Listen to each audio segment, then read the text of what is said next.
in Auburn, Alabama. Bill Kazmaier after a world record, which would put him in the lead in the overall competition. I guess he's got half the football team out here rooting for him. Listen, all the guys from the team are out. They all are big pals of Bill's. They want to see him do this. So does this crowd, and so do I, as a matter of fact, because it'll be one of the most amazing things. If he can come back with this injury and make this lift, notice the bar is really slanted this time. He's driving up. Here he looks goes. like it's sticking, but he got it. Fantastic, remarkable record under the circumstances, and is he happy? Standing ovation. What an achievement. A world record in the bench press, 634 Great pounds. lift. And that makes it hurt a lot less. Absolutely. That takes a little pain away.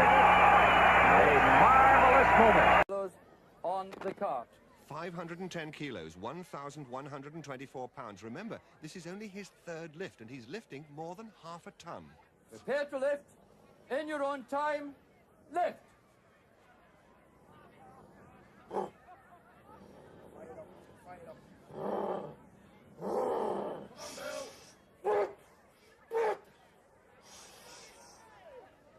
Yes, he's got it.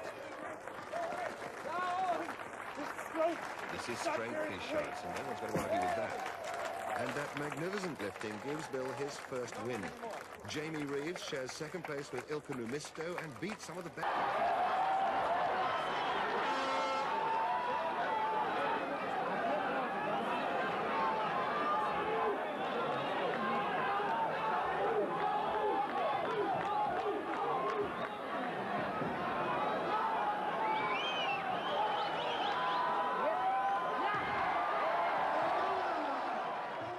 Hey everybody, what's going on? Welcome to the first United in Strength episode of the new year. This is Mike.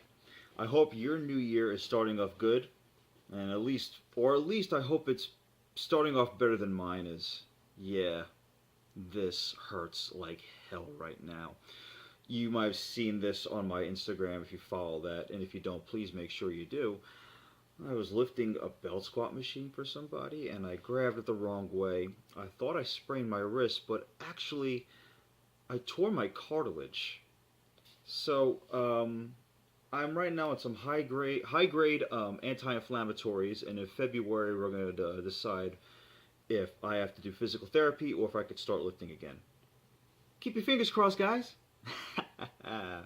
So, as you can see in the video I put together before the start of this, we are starting this year by talking about one of my favorite athletes, Bill Kazmaier, one of the greatest of all time when it comes to many things. Because in that video that you've seen, he's done it all.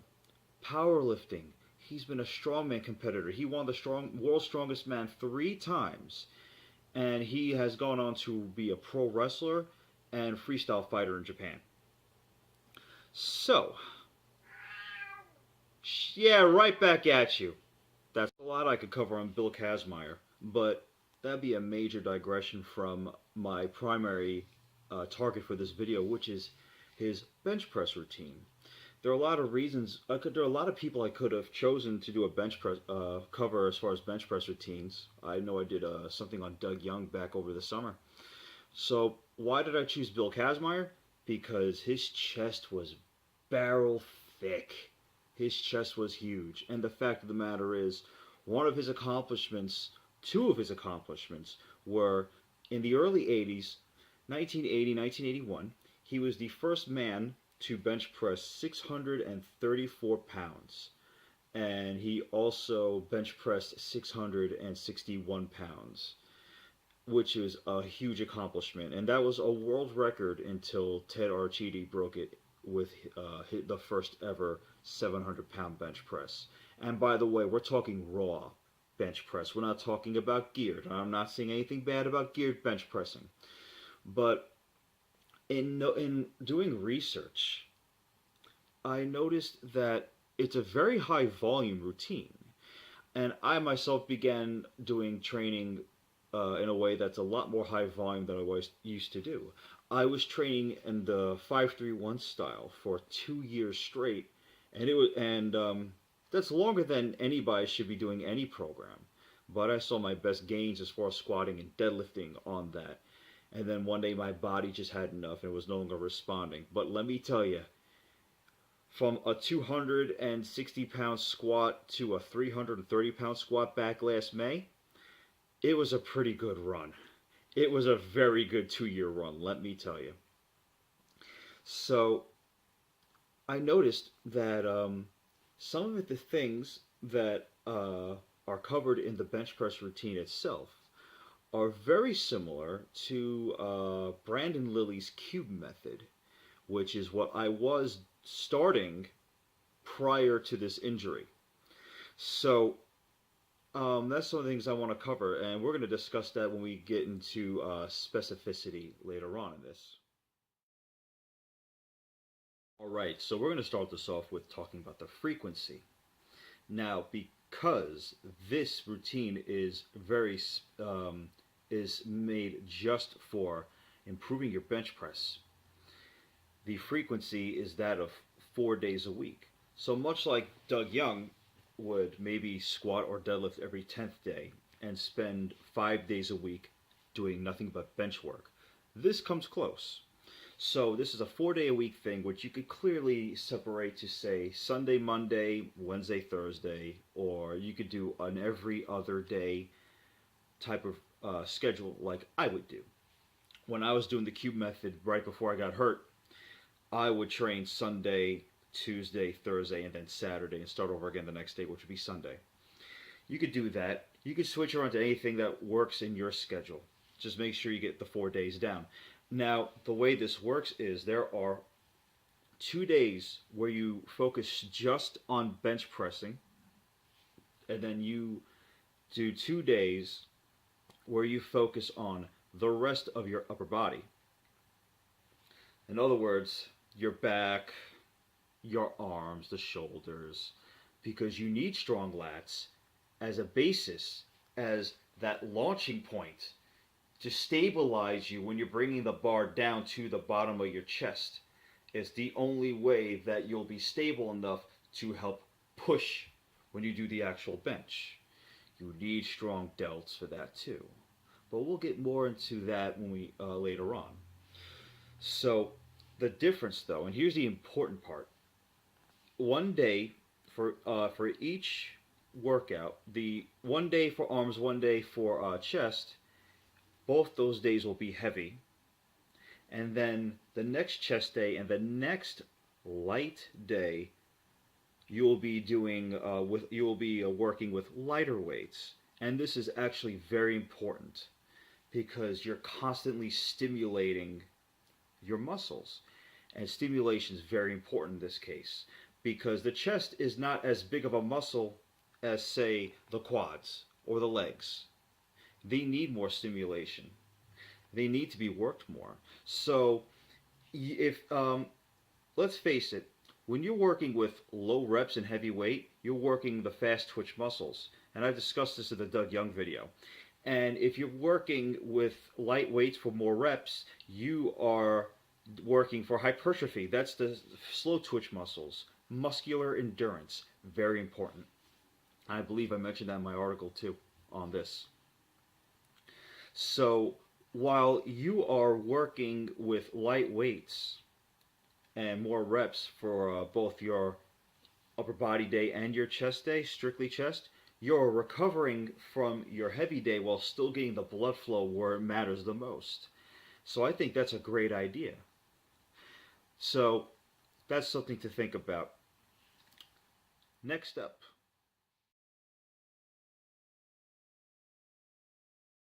So the next thing we're going to discuss here is volume. I already said in the frequency section of this video that there are 4 days, and that there are 2 heavy days, and that there are 2 light days for the days you work your chest and your upper body. And I already stressed the importance of how you're stimulating your muscles either way, because you could be recovering from strength while training for hypertrophy. But what I did not mention yet, and that's where volume comes in, is that there's multiple sets and multiple reps, and they vary depending on the day. And that's something I'm starting to understand now, and I already mentioned this. The chest is the smallest muscle in comparison to, say, the legs or even the back. So, doing something like this with multiple different sets and multiple different reps, and there's a lot of accessory work which we'll get to in a moment, it gives you a great, not only does it give you a chance to recover from another style of training your muscles, strength or hypertrophy, but it's also a great way to get rid of any muscle imbalances and therefore any weak points in the bench press. And that's something that Brandon Lilly talks about in the cube method. When I was doing the cube method, I was doing not a lot of work strictly on squatting or bench press. You know what, let's just keep this with bench press. I only did it for 2 weeks before I injured myself. But I didn't really do strictly bench press. I did a lot of dumbbell work. I did incline bench press for the first time in 5+ years.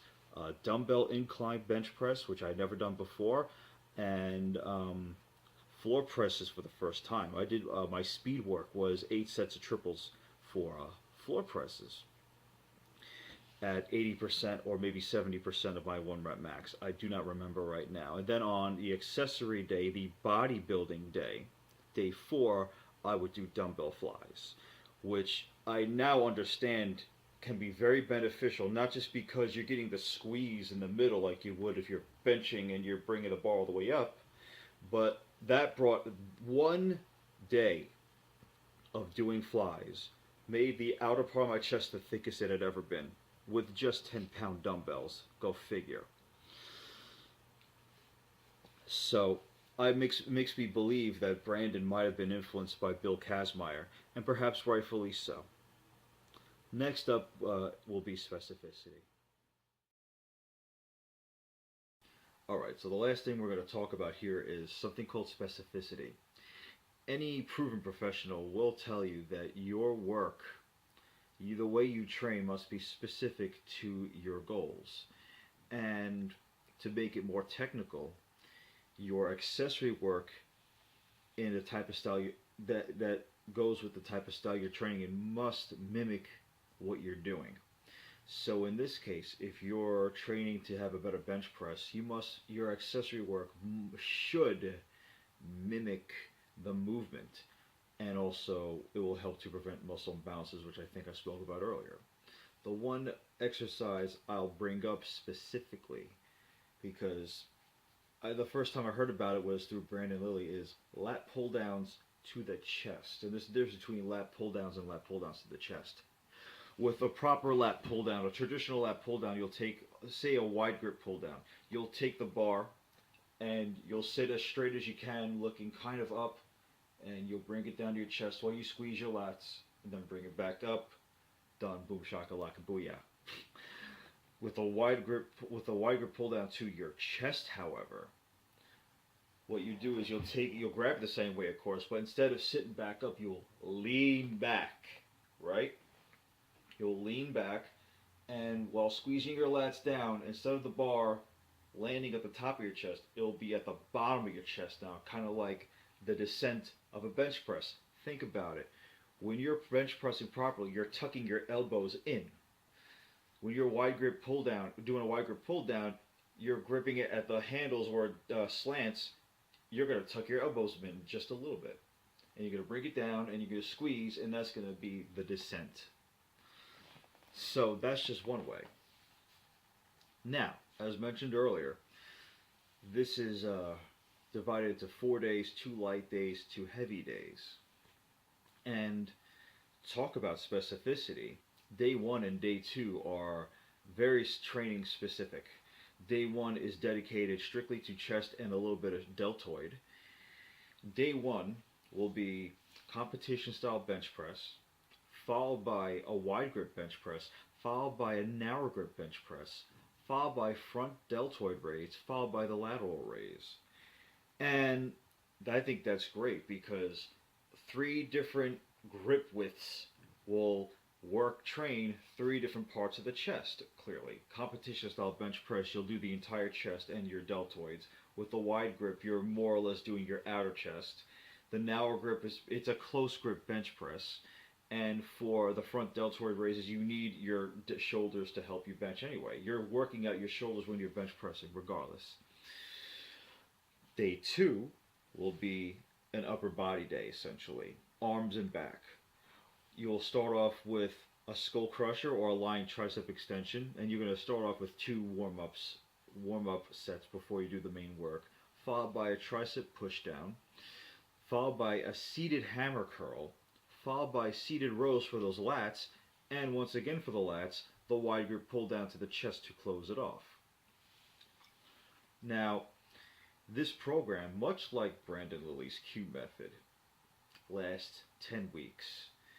Remember this, the sets are varying and the rep ranges are varying depending on whether or not the day is a light day or a heavy day. Clearly, with a light day, you'll do more reps, and with a heavy day, you do less reps and probably more sets. Cluster training. Look it up. Maybe I'll do something on it one day soon. So as I said, it's 10 weeks, and with much like the cube method, and it can end in either a mock meet where you test your new 1-rep maxes, or you can end it with an actual meet. Either one. So that here is my video. I hope you enjoyed it. I'm also going to send you the link to Bill Kazmaier's bench press manual that came out in the 80s. It'll be in the description box. Make sure you subscribe if you like this, and click on that little bell so you never miss a video. You can also find me on Instagram and Tumblr, and the link to my website will be in the description box below. Thank you very much.